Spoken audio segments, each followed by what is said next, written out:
The next feature I want to talk about is execute as a single action. We've supported for about a year the ability to execute a group of actions as a single action that greatly speeds up performance. And this would be both when you're debugging in IDE and when you're running it on your CI server. So this is a great performance improvement, but we wasn't 100% sure that it would always work. And we notice now that very often this is very stable. So we're going to create and make this the default behavior with a couple of changes to the interface.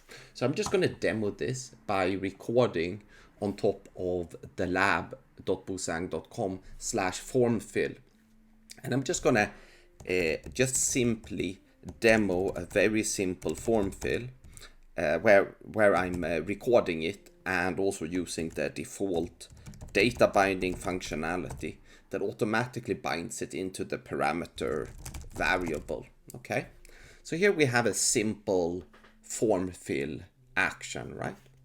And as you can see now, we've added an icon here with a little flash. I'm just going to start by disabling it and then running the test so we see the kind of default behavior here.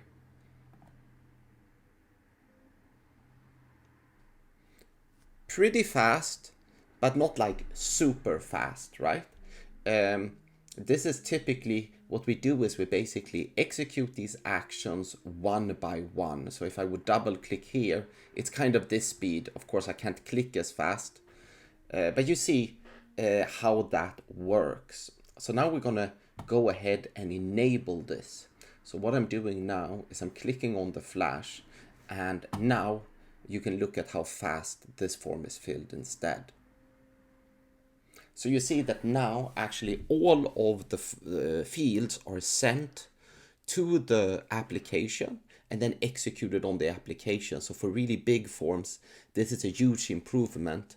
And we've been seeing execution times going down to, like, for whole tests by 25-30%. So this is a strong improvement.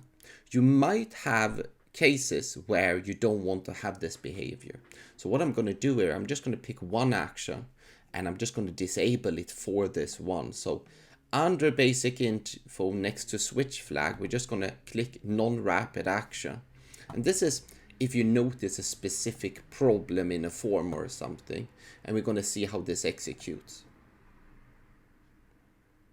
As you can see, the first name was done as rapid, but because it cannot fill the second form in a rapid manner, it kind of becomes a single action, and then email and password are executed in bulk. So it just breaks the flow. So that's one way of doing it.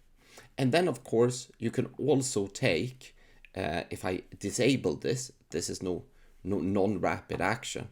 I can also go to my settings and I can disable this completely. Disable auto one action execution here. And if I run this now, you're going to see that it's back to the normal default behavior. So we just changed the default behavior to not execute a single action. Because we are changing this default behavior for your CI runs, you should see this different, and it should be hopefully much faster executions. If you're seeing a problem, go ahead and disable it, or use this. If you have a specific problem with a specific form, you can do what I just did, and you go into basic info and for this thing, action setting, basic info, non-rapid action, and you can disable it for a specific field. But what we're going to see here, much faster execution times, and we're looking forward to bringing you even more performance improvements in the future when we discover these things. So let us know what you think of this and how it's working out for you.